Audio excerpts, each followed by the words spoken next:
Hello everybody, welcome to Gregsbeerreviews today. Time to take that walk and go see what's in the fridge today.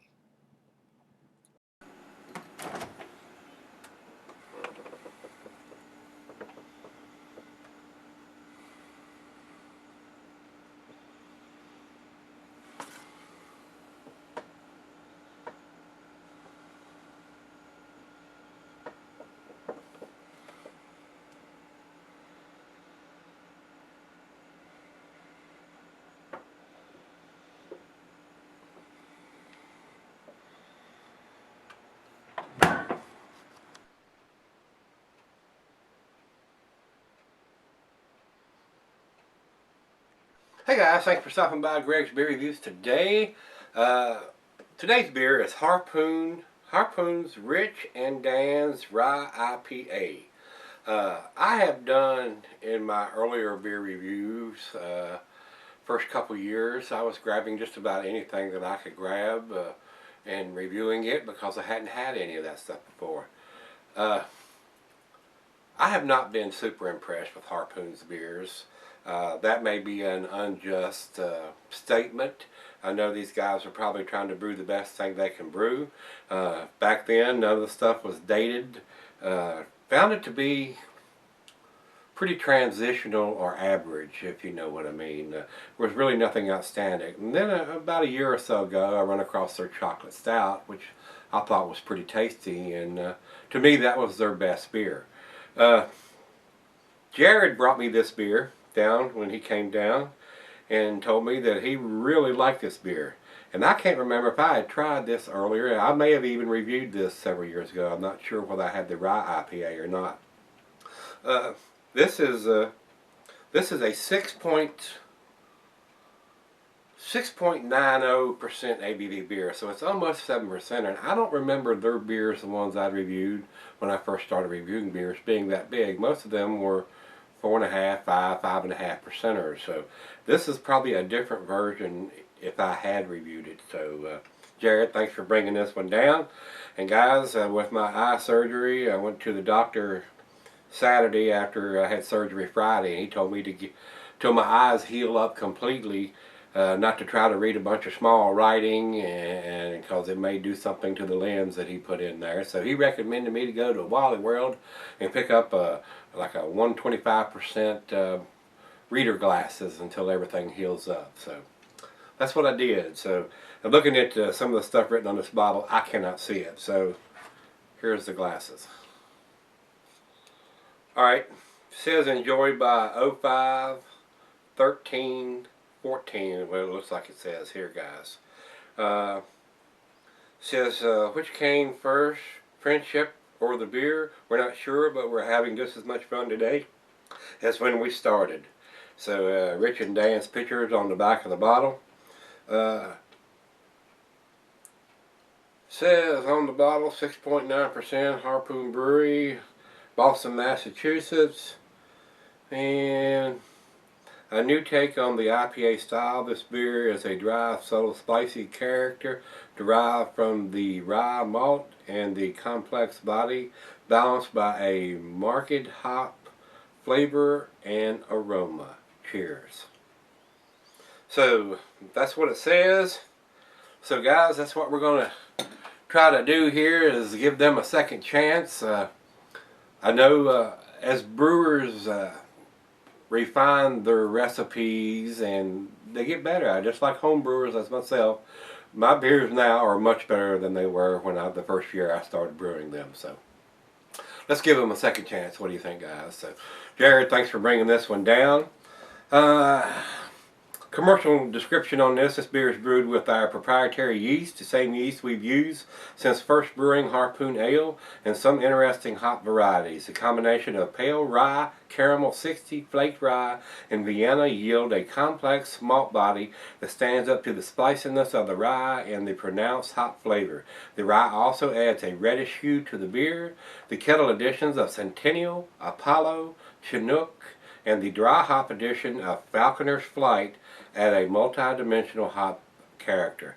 I have had Falconer's Flight probably once or twice before, and I enjoyed that hop quite a bit. And of course, Centennial and Chinook are pretty readily available. I actually grow some of those back here in the backyard. Don't grow the Apollo. I don't know if I've had any Apollo hops. I don't recollect that hop variety. Not seen it at the homebrew store as an available hop to me to buy. So, well, let's get on with this one. It says it's 70 IBUs on this beer here, guys. Don't think there's anything else we need to discuss, so let's go to the food pairings. Cuisine is German according to them. Cheeses are pepper, Monterey pepper jack, and the meat is pork. Glassware is a pint becker, the nonic, the tumbler, the stein, the stains, or the slender cylinder glass. I'm going to use a pint glass today for this one, guys. It's an IPA, so we're going to put it in the pint glass. And it's not recommended for extended cellars, being an IPA. And we still have a little bit of shelf life left on this one. It's over a month from now. So let's get the cap off of this one and get it in the glass. I trust Jared's judgment and respect to what he has to say, so we're going to give this one a try.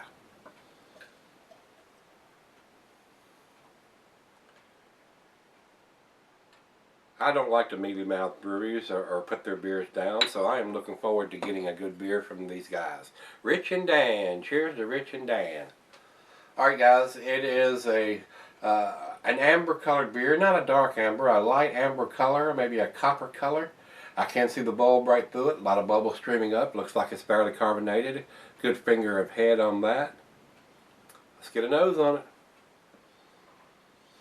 Oh, definitely got a good hop presence in here. Good smelling IPA, and I am getting some of the rye malt in there, and that's probably what's giving it a slightly redder tint than what a normal IPA is. Smells very pleasant, very floral. Maybe a little lemony in there too. It's not your West Coast style where it's grapefruit and pine just punching you in the face. But it does have a very nice hop presence. So let's give it a taste and see what we got. Cheers. Cheers, Jared.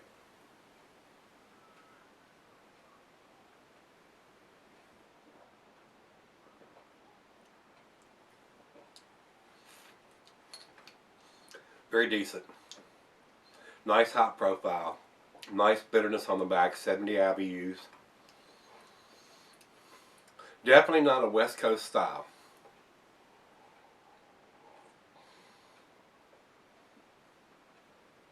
Very heavy on the malt backbone on this one. To me, you could use just a little more hops up front. But they've used 4 or 5 different varieties here. But it does, with the rye malt and the crystal malt that they've used, it does have a substantial malt presence.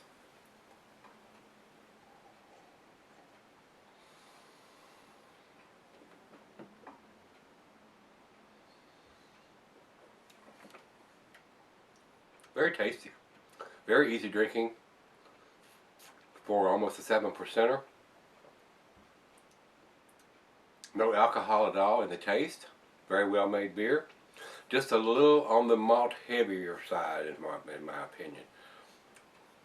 I don't know, did it say they were dry hopping? The kettle editions and dry hop edition of Falconer's Flight. So they've used the Falconer's Flight as their dry hopping hop. Yeah, very unique. Very substantial bitter back end. Very nice malt presence. But a little malt heavy to me. That's my opinion now. It's just my opinion. I got used to all these stone beers and all these super hop forward beers. So I'm trying to pass judgment on the beer itself being a rye IPA and a fairly decent one at almost 7%. So very well made beer. I do like a taste of this. I just like a little more hoppiness in there. I'm a hop head, so. But I'm going to grade it accordingly and not on what I like all the time. So let's let it warm up just a hair and let the other half taste it, and we'll come back and do the final grade and comments on this one. Looks fairly impressive. I am swayed just a little bit by this beer, so it is fairly tasty. I don't know if it's something that I would run and pick up all the time because I like a little more hop punginess to it now that I've got used to drinking the Stones and the other super hoppy beers that even Sierra Nevada does, and Bell's to Two Heart and stuff. So I like that big hop presence. But let's let it warm up and I'll be right back, guys. Alright guys, I'm back. Got just a little left here. I am still unpersuaded on this beer. It has a huge malt backbone, a lot of nice rye characteristics, but it has some hoppiness to it, but not to be considered an IPA in my opinion. And I've had pale ales that are more hoppier than this. With all the hops they put in there, I'm kind of disappointed that it isn't more hoppier than what it is. So I'm trying to be fair and judge this accordingly, but to me it tastes like a rye pale ale instead of a rye IPA. So that's what I think. So let's do the final chug here.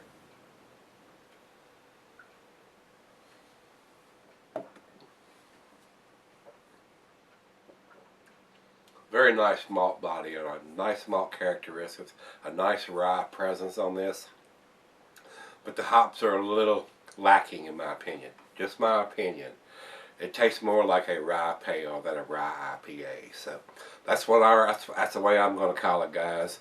It does have the date on the bottle, so I'm going to give this. I don't think it's quite an A beer, so I'm going to give this the 7, which is the B plus. If it didn't have the date on the bottle, it'd only get to B. But they have stepped up to the plate since the last time I reviewed one of their beers a couple years ago, and they are dating the bottle. So thumbs up to them for that. But this could use a little more hop presence to be an IPA, in my opinion now. So there's probably some people who are going to say, oh, no, it's a great IPA. And I respect that. And if you blows your hair back, by golly, buy it and drink it. That's what I say.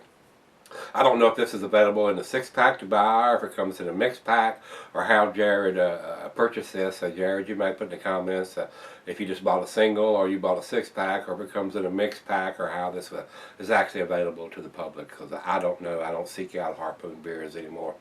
I do like the chocolate stout, though. I do like that, but normally I don't buy a lot of Harpoon beers just because of the ones I reviewed earlier when I started doing this. We're pretty lightweight and easy drinking and fairly average, but I'm glad to see that they stepped up the alcohol and they stepped up and got the date on the bottle. Just don't think this one's quite to the IPA standards. Even though it's 70 IBUs, which is fairly bitter, I'm not getting the hot presence. And with the date of May, I don't know what they consider their shelf life is. So if this came out in January, the hops have faded. So I don't know if they've given it a 4 or 6 month shelf life. So not knowing those things, I'm grading it according to what I have in my hands right now. It is well within its best by date, at least probably 5 weeks now. So not hoppy enough to be an IPA, so I don't think it really fits the style right now. But like I said, if this was done in January, the hops have probably faded a little bit. So with that being said, let's go see what everybody else thinks. We'll go over to Beer Advocate. Beer Advocate says 86, which is in their very good range. If I was putting a number on it, it would probably be somewhere between an 86 and an 80, 88, somewhere in that area. So I agree with them on this one. It's about an 86. So we'll go over to Rate Beer. And Rate Beer says 92 overall, which is everything coming together, and 85 in the style. I'm more with agreement with the style. It's not quite to the IPA, and I would consider somewhere between an 86 and an 88 for a grade, and they're saying 85. So we're in agreement with the style numbers there. So guys, if you've had this one from Harpoon, this is Rich and Dan's Rye IPA. Give me some comments back on this one, whether you liked it, didn't like it. Jared, you might let me know whether this was a single purchase, or you bought a 6-pack or a mixed 12-pack, or how this actually was available. Alright guys, we're out of here. That's enough for this one. Hit that like button, rate, comment, subscribe, and let's go see what's in the fridge tomorrow. See you then.